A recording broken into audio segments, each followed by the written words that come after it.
Welcome to the Social Media Church podcast. I'm Neil Smith and joined by my good friend and LA Laker fan, Jay Cranda. Jay, welcome to today's podcast. Neil, we've kind of, unfortunately, because of how we've recorded the last couple, we haven't done a video recording in a while. So I know our Apple TV app has been a little bit dormant in the last couple weeks. Yeah. So I'm glad to be recording live from my bedroom here. And I am also live from my bedroom. I know, that's weird. Okay. Places to record. I hide it a little bit better. You just own it, and I appreciate that you own it. I was actually looking online, actually, before we were doing this. Do you remember Hootsuite got into like this whole, they started selling the standalone desk that you can get? No. $25. It's oristand.co, and you can buy for $25 a standing cardboard desk. No way. Oristand.what? Yeah, so yeah, he's looking it up. oristand.co. It's a standing desk that is like cardboard that folds up. And the website's actually pretty cool. So even if you don't want to go to the website, they have like this video graphic in the background. It's only $25. They have 20,583 happy humans using it. Anyways, it's kind of a cool. I'm not finding it, Jay. I'm not finding it. You're not? Okay. It's oristand.co. Okay. I got two S's in there originally. So anyways, Hootsuite like somehow is affiliated with these people. For some reason they partnered, but you can buy this standing desk. So my problem is so I think with somebody who works from home, we have 3 bedrooms. 2 of them are for our kids. We have a third on the way that's also for a kid. We have our bedroom for my wife and I tend to record in our bedroom. So how do you have a right setup? Well, I don't like setting up like all my stuff. And so I need to get the stand that would allow me to have a better setup for only $25. Anyways, it's just I know you like randomly have been like a squirrel. Did you find this? Are you yeah. Dude. It's kind of interesting. So it's $25. Do you have that, or are you looking? I'm gonna buy one. I actually, when they first released, I'm buying one right now. That's amazing. When they first released, I tried to buy one, and it was like the day one, and they were having glitches. Like something was going on because I added it to my cart, and it never went through. And so, anyways, besides I got a couple questions for you, Jay, before we get into today's podcast. So we're talking politics today. We're talking Donald Trump. We're talking Bernie Sanders. This is going to get interesting, but I got a couple questions for you. First, when it comes to this stand, I had a question about it, and I just forgot my question. $25. This is amazing. Okay, I'm buying one. This is going to be awesome. Here's my question. Other question for you. And I can't remember what it was about the stand. But I love this thing. So here's my question. So I'm at their website, and they have the video, the background motion video on a website. That seems to be the growing trend. We're doing that at CBC. I'm adding that to the new site for Amplify Social Media. A little plug, Amplify Social Media. And do you like the video in the background, or do you think it's distracting? Do you think it's a trend? Do you think it's gonna come and go like parallax? Not that parallax is gone, but kind of transitioning a little bit. What do you think about it?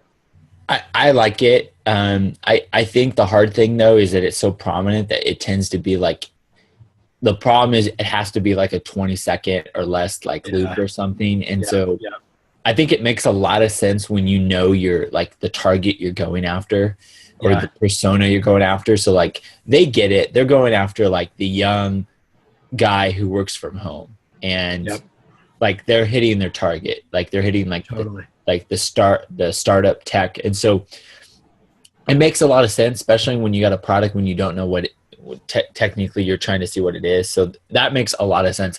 I remember I built, this was like a year and a half ago, there was a WordPress theme. I'm forgetting what it was. And I built a couple websites for a couple clients, and they had that feature where the template allowed you to embed a video in the front end. And I remember one of them was like, when they saw it, they loved it. But the video that I had chose originally, didn't necessarily identify with their target like fully. So we had this conversation. It was just the video was so overwhelming that you had to have, I think, more conversations around it. So I think it's something that will probably last, but I don't think it will fit 90% of people. Like a church, like I don't know, like you could go through your main location, but then it just gets hard. I think you have to change it out like every month. And so I think a lot of people don't want to necessarily think about their website that much or think about that video that much. Yeah, that's a good point. It fits. So our oristand.co, it fits what they're doing so well, because you see the actual standing desk and right there on the front of their site, and video catches your attention. We did it at CBC. I'll tell you what I heard though. And I personally am a fan, just from a visual standpoint, is that it's very California, and our church is a Texas church. Huh. And anyways, I've heard that from multiple people, and I don't know why they associate that with California. Our church, I will say this, go to MySaddleback.com. MySaddleback is it's our spiritual growth kind of small group library that we use to train our people like at their home. In MySaddleback.com, there's a video loop, and we're on our second update of our video. We had one update, and it was like a girl on a computer. We just updated it, and now it's like a small group that is like jumping up in joy. So My Saddleback, you can see we do that. Now we are a church that's primarily in California. So that's funny. Wait, and even I just tried to load it, and it kind of glitched a little bit. Or my Wi-Fi just now, because it pulls so much traffic. I mean, I think that's one of the downsides to it. That's the other thing. You've got to have pretty good internet. Now, more and more people have it. If you're, really targeted to, greater Southern California area, totally makes sense. But if you, like with online church, where half our audience is outside of the United States, we've got to really think about how do we minimize those open rates, even though it is streaming video. That we're actually doing on the site. That's a whole different conversation. Here's my other question to you, Jay. You're wearing a Los Angeles Lakers hat. Yeah. We're talking about Southern California, but you don't seem to like Los Angeles. Like, you live in Los Angeles, but you don't seem to like it. And you won't even admit that you live in Los Angeles. What's the deal with that? Okay.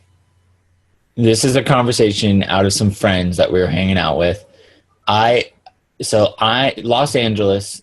So when people look at a map of the United States or even the world, they see Los Angeles, and it's like just, it's Southern California, boom, dot, drop down on the map. I used to work at a hotel by Disneyland, and people come from all around the world to Disneyland, and they would go like, oh, is Los Angeles like right up the street?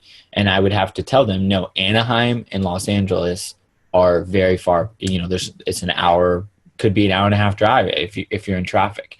And so to me, I grew up on the fringes of Los Angeles County, I don't know Los Angeles. Like I grew up like Long Beach, Seal Beach, Bellflower, and then Orange County. I live in Orange County now, and Orange County is not Los Angeles. Orange County is suburbia. It is way nicer. It's way cleaner.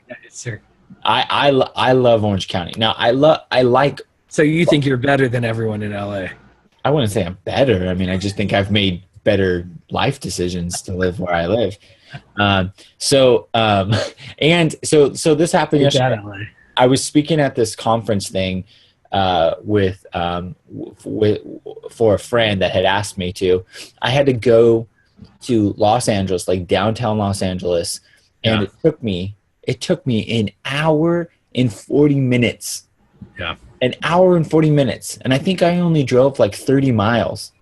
An hour and 40 minutes to get down to Los Angeles. At the end of the day, that's why I struggle with Los Angeles. And I struggle with people who think I'm from Los Angeles, because Orange County and Los Angeles are not the same thing. But that's like people saying, oh, you're from Dallas, right? You're Texas, or you're from San Antonio, or you're from Austin, when you're not from that areas. If you live outside of the city, it's just not the same. It's just different. And people just are confused because they don't know California. I was with somebody, I was in San Francisco on Monday, and I was up in San Francisco hanging out with this guy who's interning with me at Saddleback, and he's from Louisiana, and he was like, he had this whole conversation, like he was joking around about like, he didn't bring a jacket. And I said, why didn't you bring a jacket? and we were only there for 24 hours. I was like, San Francisco's cold. It's windy. And he's like, oh, I thought we were in California. So like, I didn't even think about it. And I was like, no. And I was like trying to like, California is very big, right? Like Northern California people don't like Southern California people. Southern California people don't really get along with Northern Cal. Like it's this whole thing. And so anyways, I know California spans the whole West Coast. So it's just, Yeah. The good news is in the future, Texas and California won't even be part of the United States. California is going to float off into the ocean and Texas is going to secede. Well, hey, it'll be a totally different conversation in 2 years. Well, this is timely for your politics because you support you're all global warming guys. So let's talk about Bernie Sanders and let's transition to politics. So I was actually sitting out on my stoop the other day, and Bernie Sanders' tour bus comes driving down like my street, right, like at the intersection right there across the street. That is awesome. The stoop is like front porch kind of here in New York. Like you just have your stairs that lead into, your apartment. But yeah, you have your place you can have like, it's just large enough to like spit on. Yeah. But it costs you like a house. It's like. It costs way more than a house. It's ridiculous. It's ridiculous. You and I can't, but we both pay way too much for our rent. But it's all part of the adventure, getting to see Bernie Sanders' tour bus driving by. So, the other thing I did is recently I just went and had a cheeseburger at Trump Tower last week. You should have a taco bowl, man. Yeah, and they, it's like. I've been to Trump Tower before, but they now have like news cameras. Like the whole street outside of Trump Tower is just lined with news people. I don't know if they're waiting for Trump to come in and out or what they're looking for, but it's nonstop outside of Trump Tower. So Trump, you and I both know this, and of watching this, Trump and Bernie Sanders have the attention of social media in a tremendous way, good or bad, but they got the attention. We also, as we look back 8 years, big part of Barack Obama becoming elected was his social media strategy. People still credit his election strategy around social media. Well, 8 years is a long time in the life of social media. And now, I feel like, well, both Trump, people said Bernie Sanders had no chance. I mean, it doesn't look like he really has a chance now, but we don't need to get, we're not talking actual politics now. We're talking about strategy, but the reality is Bernie Sanders specifically has really gotten that younger generation, those millennials engaged through social media, whether he's done it or he's done things that have gotten their attention to use social media, but it's working, I think there's no doubt about that. Well, and obviously with President Obama, I call him President Obama. So you can call him whatever you want if you want to disrespect him. So I just like talking about politics out here because it's you never know how people are going to react. So and I think you and I are both like nervous even having this conversation because how people can react by just saying the name Obama or Trump. Yeah. I went on that conference that I was at. I had this whole side thing about how, people that, you have all this fog that you're trying to get through to talk to people about Jesus. And unfortunately, people have forgotten that, your digital presence is how people are finding out about who you are before they even step foot. And like you want to go rant about some political thing and you want to throw a hissy fit. And unfortunately, that is a deterrent to ever talk to that individual ever again about Jesus, because now they associate your Facebook and your presence with like how you think about, some social activism thing that happened, or how Bernie Sanders people don't do this or Trump people don't do this. But like you threw like a 2-year-old tantrum, and now like you never can talk to them about Jesus again because they think you're like a whiner. And so anyways, it goes both ways with each side. But so like with President Obama and like what he did with prior to the election, very much there was this exposure and this openness. Now, what has happened now, I don't think that they were necessarily like very, transparent. Like, I don't think, Obama and like their team was like being honest with everything. I think they were just really good at getting in front of everybody.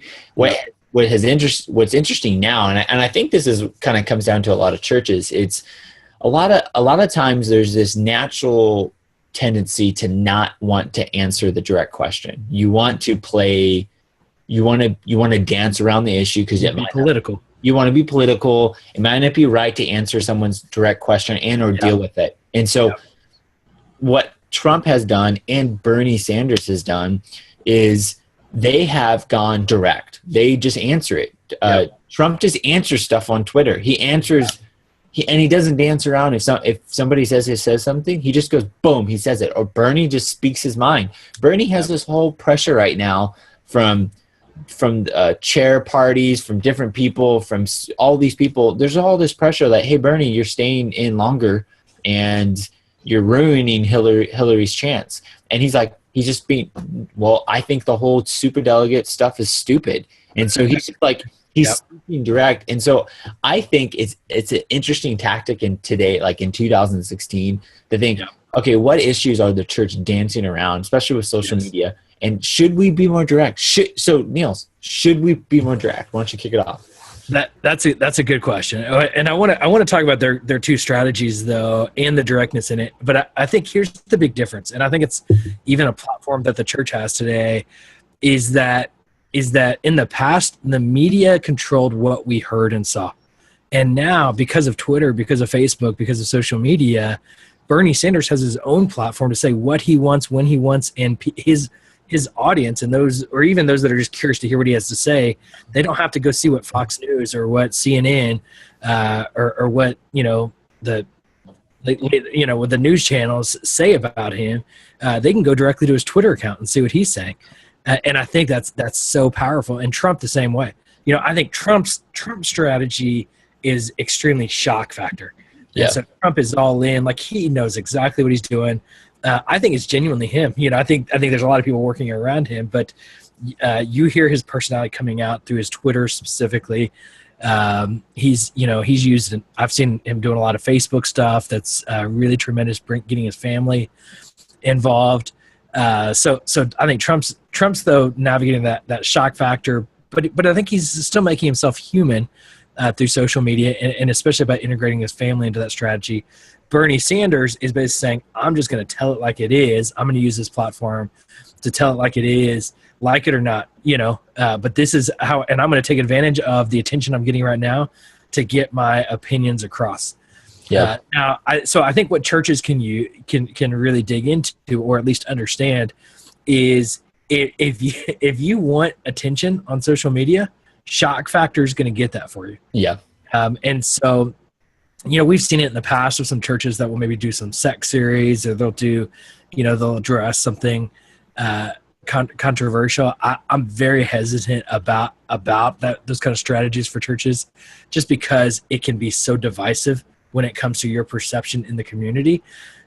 Yet I think you can be really creative without being controversial. Yeah. In order to get some of that, but I think shock value actually does get your attention out there. There's been some pastors that have been like the cussing pastor, or the smoking pastor, things like that where they get attention through that. I definitely don't recommend that, but it does work to get attention, that's for sure. And it's kind of the Trump perspective. I think the Bernie Sanders strategy is probably the more effective for churches, and to just say, we're going to be totally transparent, and we're going to talk about the issues that are important to you. And so, and that's what you're seeing engaging millennials. And I would say if there's a generation that the church is just sucking at, and getting and engaging them, it's millennials. The church is not engaging millennials well. And if you see, and here's who's engaging them: this goofy looking bald guy from Brooklyn, who you would not look at him and say, oh, that's who I bet is going to be the. That's not you, right? That's somebody else, right? Or Jay. That is kind of a funny connection. So goofy looking bald guy from Brooklyn. So I'm talking about Bernie Sanders, but that kind of fits me too. That's hilarious. I derailed you. I did not. I was going. So Bernie Sanders has the attention of millennials, And I think churches can too, by just being transparent and honest. That doesn't mean you have to, Bernie Sanders' opinion, I think, aligns with so many. And it doesn't mean you have to agree with, I think for homosexuality as a point, you might not agree with a lot of what the millennials' perspective is, but I think millennials will appreciate if you're just transparent and honest. And it doesn't mean you have to be condemning and judgmental, but that means you said, this is what we believe. And we're just going to be honest with that, but we'd love to have a dialogue or conversation. At New Life Fellowship in Queens, they just held an open forum this last Sunday night about gender issues. And so they talked about basically, pink and blue and situation. Well, they had all their food stuff probably bought from Target, right? And they just shared all. And I missed what you said, Jay. From Target, man. A joke is not good if you have to reset. You know what I mean? Like you can't say, like, a comic is never like. Not that I'm saying I'm a comic, but you don't say it and then like have to restate it. Like, Okay. Here's a question about social media. I think churches, though, should. I think what they can learn is, I feel like Hillary has avoided hot topics, and she's played this game politically. Now, she might end up winning and becoming president, but I would say that it won't be because of her social media strategy. I think it would be because of politics. I don't know. But I do think that the more transparent a church can be, and social media, I believe, is a good platform to do that, because a lot of people are going to come to your church building to talk about these issues or to have an engaging conversation. Now, there's going to be people that are like just trolls that are going to pick fights. And I'm not sure that you want to engage them. But to say, let's have a conversation about that, and that can be online, I think it's a very safe place to encourage a conversation in your community and introduce, we're not judgmental, but we are open to a conversation. This is our stance and our belief.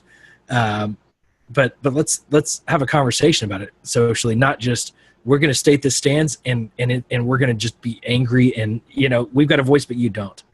That's my opinion. What do you think, Jay? Yeah, I think it's such a fine line, and I think regardless, you have to seek the Lord and you have to be wise, and you have to be careful. But at the end of the day, I think churches a lot of times don't want to offend, and I think that's okay. You don't want to be known what we always, Pastor Rick always says. I'm just going to be very clear. This is not something I have come up with. You want to be known what you're for, not what you're against. Yeah, that's good. And so you have to be careful. But I will say is that we're moving towards more and more that you have to be proactive. And I do think that there's an opportunity. I remember 5-6 years ago when I was helping start Saddleback's church online, Saddleback's social media presence, there was all this fear about what to say and what not to say. And now I think a lot of that is a little bit just more inherently, And so I think there's some things that you have to drive to a phone conversation. Like you have to say, like, I would love to talk to you about that. Let's jump on a phone call or a Skype call or a Zoom call. And then I think there's some things in your community. And that's where I would say, whatever your community or where your church has communities at, I think you should be part of the conversation, because the number one thing is more and more Christians just don't know how to engage with culture. And I know Andy Stanley talks about this in Deep and Wide, this idea of the church is not needing more truth bearers. We need more culture engagers. Because essentially we have all these pastors and Christians and leaders that all they know how to do is exegete, but they have no idea how to talk to people and how to bridge stuff. And Jesus was somebody that knew how to bridge. He got into crowds and he was able to hold people's attention. And sometimes he got upset, very few, but other times he was able to he listened to people whenever he got interrupted. And, I know there's tons of books and messages around some of Jesus's greatest ministry was when he got interrupted.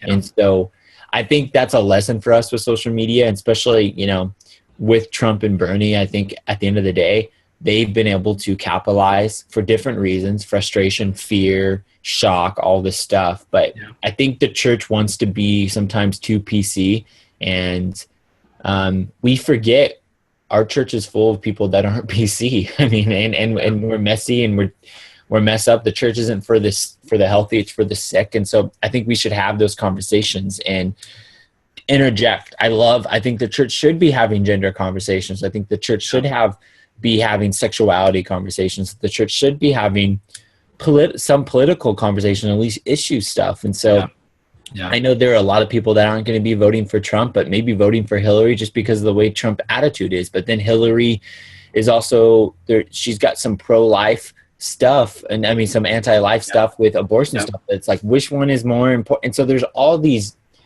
issues. So I just think you should, whoever you're going after, I think you should be fully in and go after those individuals, and you should be known, you should have proactive stuff. I know if I was planting a church, I probably would be I'd be a little bit more vocal than maybe my church is in some areas, but that's because that's who I'm passionate about. Be how, the people I should be reaching. And my church has its own target. And so that's that idea of knowing who you're going after and being proactive. So I would love is for anybody who's listening and your church has done something and or your thoughts, Niels and I are just sharing our stuff.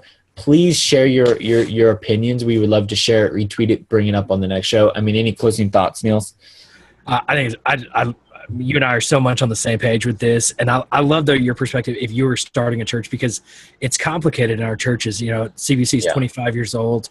It gets complicated as you've been around for a while, and there's just more internal politics and things you have to navigate. And you and I just even bringing up politics on this show makes it challenging for us in our, we have to navigate this carefully in the roles that we have. But if we're planning a church, and I would say if you're planning a church, you're often trying to reach younger families, younger generations. And I think clearly they're embracing authenticity, openness, clarity. And I'm with you. If I were planning a church, I'd get on social media and I'd talk about racial reconciliation. I would talk about, gender issues, and not just to stir it up, but just to say, this is who we are, and we're wrestling with these things just the same as you are. And this is how we're trying to figure out what the Bible says about these issues that we're hearing, especially in this political season when we're trying to understand, abortion, gun control. I mean, there's these in the Bible. How does the Bible align with these things? And it's sometimes it's gray, but and gray is where we just have those tensions. And really trying to navigate that and understand it. So you and I are on the same page with this. I think it's fascinating and interesting. This political election is going to continue to be interesting, and I have no doubt that social media, that as a just a tool or a part of how this election plays out, social media is going to be a huge part of that.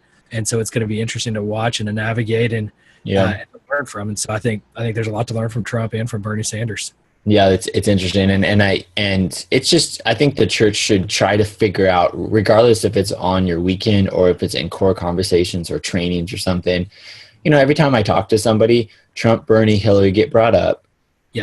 We start talking about gender stuff, about sexuality stuff. I was talking about Black Lives Matter stuff. And it's like all these different conversations of like, there are legitimate biblical conversations to be out there. And I think we're having them everywhere. I feel like a lot of times we're having them everywhere but the church. Exactly. And it's like, I get it. It's hard. And it probably doesn't make sense on your weekend as like a full conversation, maybe just references. And I know my church, we've made small references about caring and loving people, but then, and that's where strategically as a church, your weekend services most likely are an outreach. And then you have like maybe classes, you have small groups, and those are for core conversations. And so that's where politically, you may not be able to have it here, but you can have it here. And I think there's tones and topics that are threads that are underlining, like, how do you love people that you disagree with?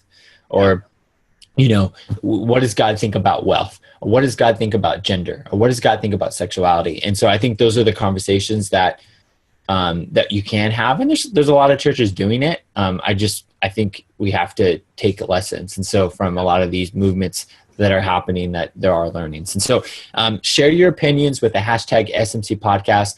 Also, we want to thank everybody that has purchased our social media university courses. You can go to socialmedia.church, click on the university. button. We have a 6-part course and a Snapchat course, so please get that. And for any future show recommendations, use the SMC podcast hashtag. And thanks so much for listening.